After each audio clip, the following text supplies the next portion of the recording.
I think there's some days that the world just feels a little too loud. It's too endless, you know? And I don't think on those days you need another podcast or monologue or sermon or lecture or 5-part process. I think you just need a pint. Pint with a close friend and a clean hit of honesty. Something small enough to keep in your pocket, but heavy enough to last, you know? So one of my favorite podcasts is by a guy named Ryan Holiday. It's called The Daily Stoic. And he's really into this Stoicism stuff. And before I knew about him or Stoicism, I really thought that Stoicism or people who were Stoic were just people who never smiled or laughed or had a sense of humor. Really, if you flatline your personality enough, that would make you deep. The voice from Ryan in his podcast, it's calm, steady, grounded, and it hooked me. In this world full of hype and smash that like button, Ryan was just a quieter, more thoughtful, wise presence. And it was what I needed. Here's Ryan from The Daily Stoic to tell you more. I've also included a little sample of just the wisdom that he brings every single week on his podcast. Stoicism is a philosophy about choices, that we choose how we see things, that we choose not to be upset or afraid of things. Epictetus says we get to choose what handle we grab things by. I think fundamentally virtue is this idea that we choose who we're going to be day in and day out by the decisions we make and the behaviors that we do or don't do. I'm Ryan Holiday. I've written a number of books about Stoic philosophy. I've been lucky enough to talk about it in the NBA and the NFL, sitting senators, special forces leaders. And most of the time when I'm talking to them about Stoic philosophy, that's what I'm talking about. I'm talking about these choices that we get to make. And I think you see that in meditations. You see Marcus Aurelius struggling, fighting, as he says, to be the person that philosophy tried to make him. He's trying to choose to value the right things, choose to see things clearly, focus on the right things, to respond in the right way in difficult situations. And in today's episode, I want to focus on that, this idea of choices. What the Stoics can tell us about choosing well and choosing to be the person that philosophy tried to make us. The one thing all fools have in common, Seneca says, is they're always getting ready to live. They say, I got to wait for things to go back to normal. I got to wait for the right conditions. I got to do this first. I got to do that. I'll do it tomorrow. I'll do it in the morning. And where does this get them? It gets them nowhere. It gets them nothing. They never do it. I'll do it tomorrow is the biggest lie in the world. You could be good today, Marcus Aurelius says in Meditations, but instead you choose tomorrow. What the Stoics try to do is, if something is worth doing, they want to do it now. They want to get started now. They're disciplined enough and also humble enough to know that there's something entitled about procrastination. It assumes that you'll have the discipline and the time and the opportunity to do it later. And we don't know that for sure. The graveyard of lost potential, we might say, of wasted time and wasted years is people who needed to do something else first. Putting things off is the biggest waste of life, Seneca wrote. He says it snatches away each day as it comes and it denies us the present by promising us the future. He said the whole future lies in uncertainty. Live immediately. I think he's saying do it now. Get rid of I'll get to it later from your lexicon. Do it now.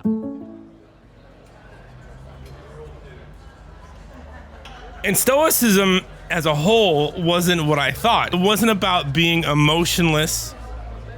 It was more about surviving the chaos with your humanity intact. And I want to talk about the word meditation. And I know when people hear the word meditation, a bunch of things comes to mind, right? People picture incense and perfect posture and yoga pants. This is not that, right? Because the Stoics weren't monks sitting on mountaintops.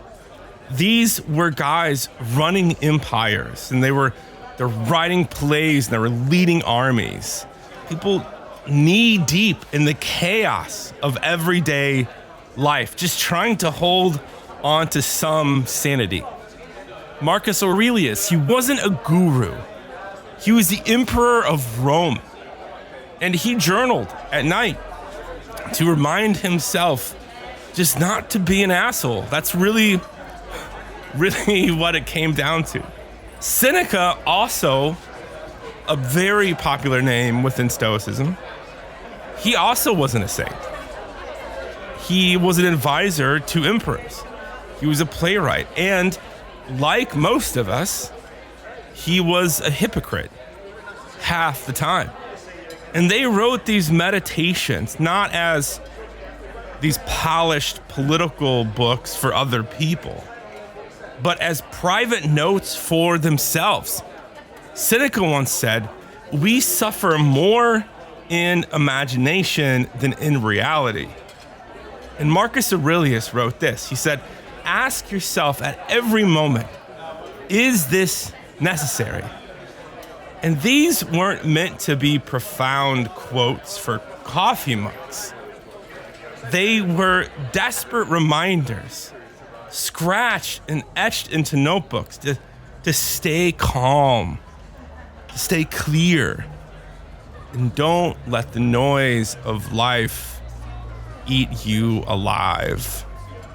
But why should you care about the Stoics? I mean, we're photographers, right? Like, why does any of this matter? Because I believe that their world wasn't so much different than ours, right? It was crowded, it was chaotic, it was a political dumpster fire. Sound familiar? And the tools they used to survive 2,000 years ago, well, I think they still work today. So, keep it short, keep it sharp, and keep it honest. And that's what I'm really trying to do here. Not tips, not theory, just these lines that you can carry. The way that Marcus carried his notebook as he wandered throughout Rome. And that's the spirit of this episode today. Not float away, but anchored, you know? Not tips and tricks, but more clarity and courage. And part of why I'm doing this is because of what's coming. Something called pub notes. You know, I have been working on this newsletter for months, but I keep overthinking it. Because in the beginning, I did what I think most of us would do when we're unsure about something. I wrote it to be sort of impressive. I wrote these long stacked paragraphs because they felt important. But in full honesty, if we're being honest here, which I always try to be, I probably wouldn't read my own newsletter. Not because it was bad or the writing was shit, but because it was long. It was long enough to earn that death sentence of I'll read it later, which always means never. And I think I'm my own toughest audience. I'm pretty fucking picky. So I asked the only question that mattered here. What would I actually read on a random Wednesday? Not skim, not save for later, but actually read. And the answer was pretty simple. It was something that was short. It was short enough to finish in one setting. It was sharp enough to stick with me for a day or two.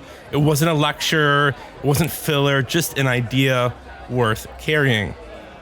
And that's pub notes. They're sharp, they're insider, and they're for people who want the back table after the front porch clears out. There's no velvet rope, just a circle of us talking like humans who make things for a living and can't afford to waste time pretending. So tonight is the proof of concept. 6 meditations pulled from the episodes that hit the hardest since I started this podcast back in April. The ones that got the most downloads, the highest completion rates, the most DMs saying, I needed to hear this.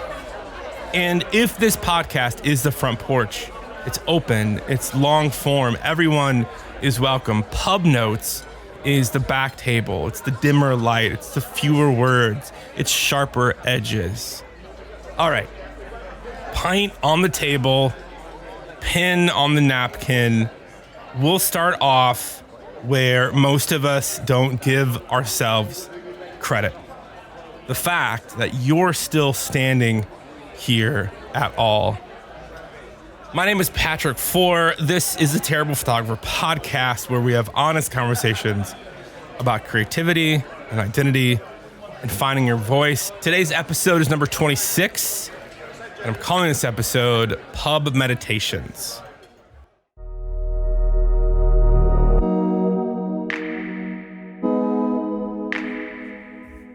Act 1, why you're still standing. Okay, so the first miracle isn't that you've made something great. The first miracle is that you're still here at all. You're still paying rent, still pressing the shutter button. You're still dragging yourself into one more room to try again. And survival isn't sexy. It doesn't go into the portfolio, but it is where proof of life is hiding. In the fact that you kept going, even when it didn't make sense. In the wild, trees need wind. Without it, they're weak, fragile. They're pretty, but temporary. That line came out of my mouth during the resilience episode called Still Here. And I keep thinking about it because most of us want the bubble, the protection, not the storm. You see, back in the 80s, scientists built this thing called Biosphere 2. It was a sealed glass dome in the Arizona desert. And inside, they created the absolute perfect ecosystem. Rainforest, water, trees, perfect soil, pure water, endless controlled sunlight. And the trees grew fast, and they were beautiful, and they were towering. But eventually, they started falling over, snapping under their own weight. Turns out they were missing wind. In the wild, resistance forces roots to grow deeper, the bark thicker. And without that pushback, trees look fine until they break. And turns out they need the storm to stand tall. And I can't shake that idea because I spent years wanting the opposite. In fact, a lot of days I still want the opposite.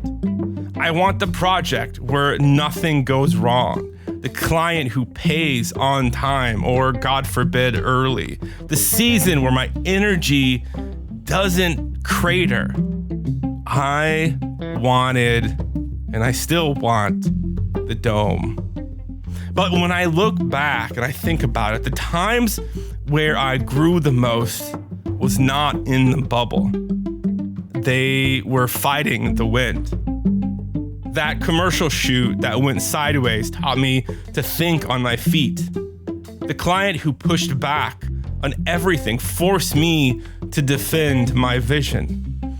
And the year that I almost quit photography, that's where I found my actual voice.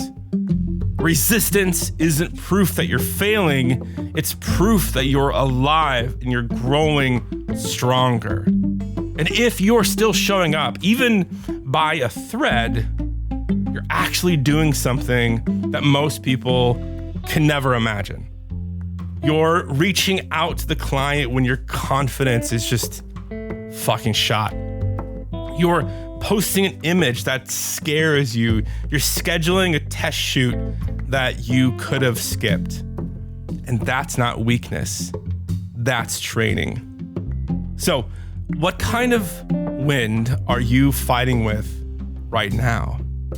And what if it's not holding you back? What if it's the very thing needed to make you strong enough to keep standing?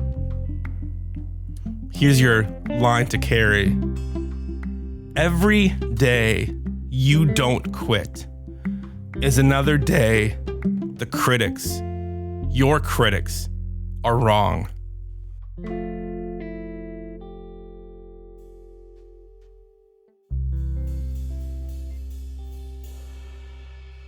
Meditation 2, dim, not done.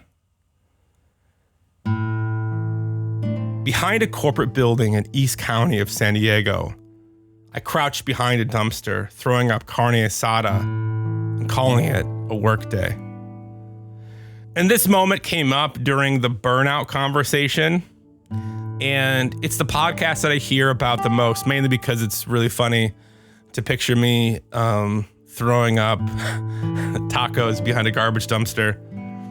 But I also think it's because burnout doesn't always look like collapse. Sometimes it looks more like competence. You know, you're answering the emails, you're delivering the galleries, you're nodding on Zoom calls while something in you, it flickers and fades. When I worked at Taylor Guitars, my life looked pretty good on paper, you know? I got to photograph beautiful instruments, celebrities. There's decent budgets, all the gear that I could want to use. But behind this curtain, I was underwater. I was taking Zoom calls at my daughter's doctor's appointments. I was answering Slack messages at midnight, giving everything and owning nothing. And the day that I cracked where I lost it, it wasn't even really a big crisis. It was just a singular photo that my art director didn't like.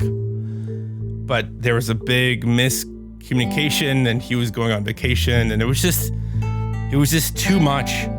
So my stomach twisted and I found myself behind that dumpster heaving into those bushes. And that's when I quit, guys. That's when I quit. There was no plan. I just walked out. And this fear that I carried for years, that I wouldn't amount to anything if I left this job, that this job was nirvana for me, right? It was like I had arrived. I can't top this job. And that fear, that crippling fear that I had of losing this thing, losing this opportunity, well, it actually lifted the second that I let go. And here's what I've learned since. Burnout is not the end. It's not the finish line. It's more of a dimmer switch. Because the spark isn't gone. It's just buried under everything that you think that you have to be. And your body waves the white flag before you break. It's that numbness, that detachment, that feeling like you're performing your own life. And that's not weakness. That's your nervous system trying to save you. So my question to you is, where are you performing that you're fine, but you're actually not? What part of your creative life has you running on empty, but calling it professional? And please hear me. Don't wait for this dumpster moment in your life. The spark is still there. And here's the line that I want you to carry. Look, your dimmer isn't broken. It's just that you've given someone else the power to control it for too long.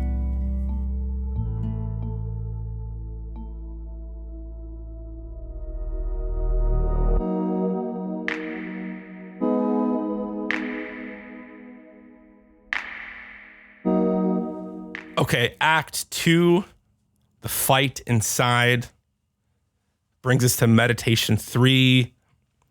Your brain is the biggest dick. Because not all battles are out there on the exterior. Some of the worst battles that you will fight are the ones that are inside of your head. It's those voices that are telling you to shrink, to stay quiet, to disappear. It's the shadows that you've been spent years avoiding. And creativity isn't just making something. It's wrestling with the part of you that doesn't want to be seen at all. The fight inside is quieter, but it cuts deeper. I talked about this in one of my favorite episodes, Your Brain is the Biggest Dick. Because your brain, it really is actively trying to sabotage your creative work. Sometimes even your life. Not sometimes, but always. It really sometimes has one job. Our lizard brain is to keep you alive. It's that inner caveman where standing out could get you eaten by tigers.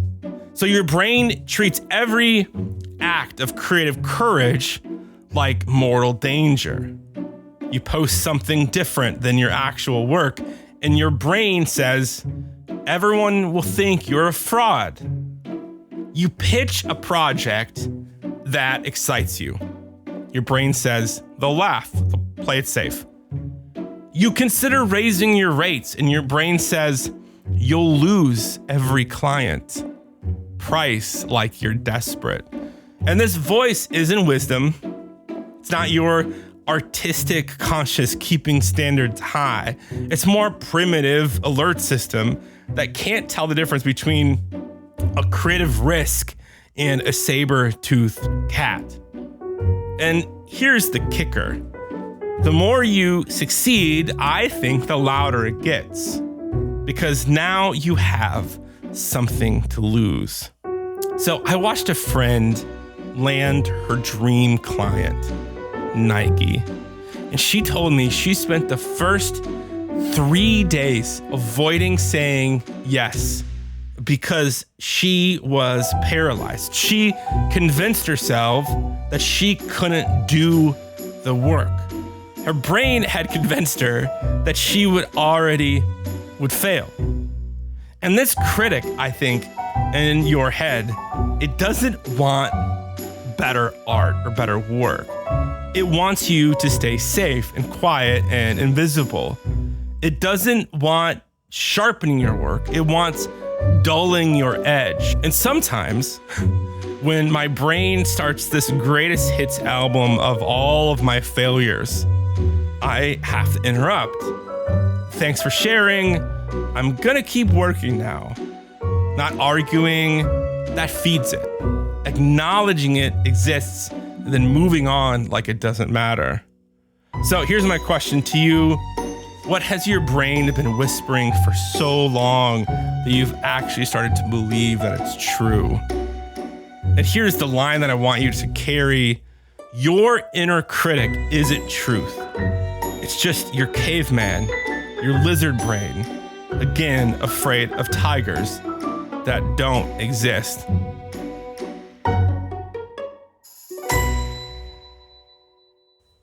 Okay, meditation 4. In the shadows. What kind of images make your chest tighten? What moments do you avoid shooting because they remind you of something that you would rather not feel? This question came from a recent episode actually called In the Shadows. It's the one where we made people feel a little uncomfortable in the best possible way. Because we don't really care about avoiding difficult subjects. We just avoid the parts of ourselves that might have to feel them. You know what I'm saying? So I hate shooting events, corporate parties, fundraisers. The moment I walk into those rooms, something in me feels bad. My chest tightens. Everyone's a little too loud. The lighting's bad. But what's worse is how it makes me feel lonely, small, and out of sync with the entire room. And I used to say I was an event guy because I liked control, but it wasn't true or completely true. These rooms make me feel like I'm 15 again, like I'm back at a party I shouldn't have come to, pretending to text someone so I don't look out of place as hell. And the smiles in those rooms trigger something closer to grief, because I know what it feels like to fake that kind of joy, to be surrounded by people and feel utterly alone. And that's what shadow work is. It's those creative choices that we think are aesthetic, but are often something deeper, something more emotional. We avoid shooting certain things, not because they're beneath us, but because they make us feel like we're out of control. There's a guy named Carl Jung who said that we all carry the shadow in every part of ourselves that we've disowned, good or bad, because someone else taught us that it wasn't safe to show. You don't stop being you, you just stop showing the parts that could get you hurt. But here's the twist, this whole thing. That shadow doesn't disappear ever. It shapes what we're willing to see and what we're willing to feel and what we're willing to shoot.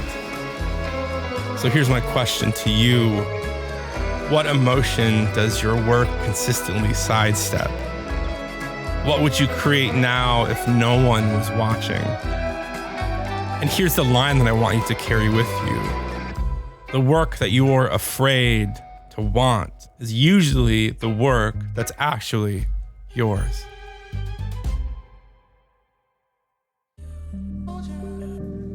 Okay, we're going to take a small break here from these meditations. And if one of these lines stick with you, that's basically, or if one of these meditations stick with you, that's basically what Pub Notes is. One meditation, one burning question, one reminder that you're not alone. They're short, they're sharp, no filter. So if you're interested in signing up, just head down to the show notes. There's a link there. It's really easy. Just give me your email. I promise I won't spam. I'll send you a new pub note every single week. So pull up a chair, write some notes on that napkin, and until then, let's get back to the episode. Okay, that brings us to Act 3. I'm calling Light in the Fire.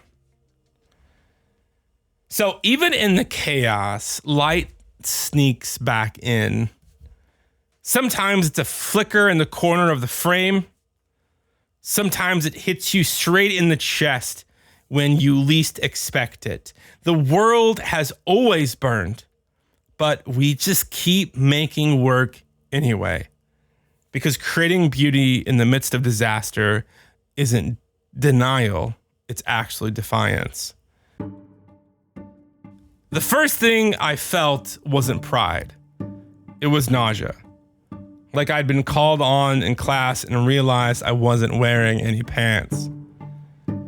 This was the morning when Apple Podcasts featured my show. And that's exactly what happened. This moment from the attention episode keeps resonating with me because no one warns you that success doesn't evolve you. It mutates you. So overnight, you go from making something honest in what you think is real, and then you start to manage it. And every move becomes a calculation, and I completely did this. I'm 1,000% being real here. Do I post it now? Do I pivot? Do I hashtag? Does that make me look desperate? What does this influencer think? What does this person in the podcast space think? And you really stop making things and you start managing. When you shift from being the artist into being the marketing department, and something essential, I think, dies in that translation. And here's what I've learned, though. The work that gets you seen is rarely the work that you planned. It's the accident. It's the unscripted moment. The thing you almost didn't share because it was off-brand or it felt too raw or too weird or too you. And you can't reverse engineer authenticity into a content strategy. When attention finds you, that temptation is to optimize it for more, to study what worked and then to repeat it, to become a factory for the thing that broke through. But the light doesn't come back when you chase it. It finds you when you stopped looking for it, when you return to the work for its own sake, not for what it might get you. My little featured podcast was recorded in my garage most nights at midnight or 1 a.m. And I was talking about things that went deeper that I never would discuss publicly. No strategy, no plan, just emotional truth that I couldn't keep buried any longer. So here's my question to you. What spark are you over managing right now? What would happen if you let it breathe instead of optimizing it? Here's a line that I want you to carry. You don't chase light. Sometimes it finds you when you stop performing and start actually making things. Brings us to meditation 6, our last meditation. I'm calling it We Work, Rome Burns. This was from another recent episode. That's the rhythm now, I said in the episode. Manufacturing authentic enthusiasm while the floorboards of your life or the whole goddamn world are on fire. One morning I drank in the news like cheap vodka, DEA raids, politics burning to the ground. Then had to flip into char mode for this yoga brand. That split screen moment from the Crisis episode captures something that we all live in right now. Rome burning in one ear with poses and color palettes in the other. And maybe that's always been the job. People got married during World War II. Families had portraits taken during the Depression. Humanity kept insisting on beauty, especially when the world feels fragile. Creating while everything burns isn't denial, it's defiance, I think. It's saying the fire may rage, but I'm gonna still make something beautiful out of the ashes. Because the news, especially lately, will always be catastrophic. They'll always tell you the world is burning down. The world will always feel like it's ending somewhere for someone. And if you wait for stable times to make what you make, you'll never make anything at all. But here's what the crisis conversation revealed for me. Your creativity isn't separate from the chaos. It's how you process it. It's how you transform it, how you find meaning in the wreckage. The photographer documenting climate change, the musician writing songs about grief, the designer creating spaces that feel safe when actually nowhere feels safe. That's not art despite the crisis. That's art because of it. So here's my question to you. What beauty are you building as your protest against despair? What are you creating that says, not today, to that darkness?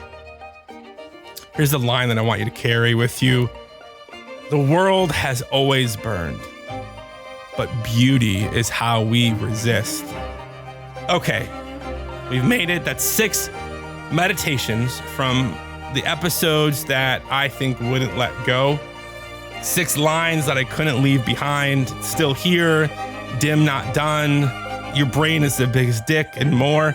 Light that finds a way, beauty as resistance. It was all there, friends. And if any of these landed for you, that's what Pub Notes is. They're shorter and they're sharper, a pint in your inbox instead of another lecture. It's just a meditation, one burning question, and one reminder that you're not alone in this work. If this podcast is the front porch, open door, everyone welcome. Pub Notes is that back table. It's that smaller circle. It's the dimmer light. And it's a little more honest about what it costs to make things that matter. So pull up a chair, head over to terriblephotographer.com, sign up for Pub Notes. And until next time, stay grounded, stay curious, stay courageous, and yeah, stay terrible.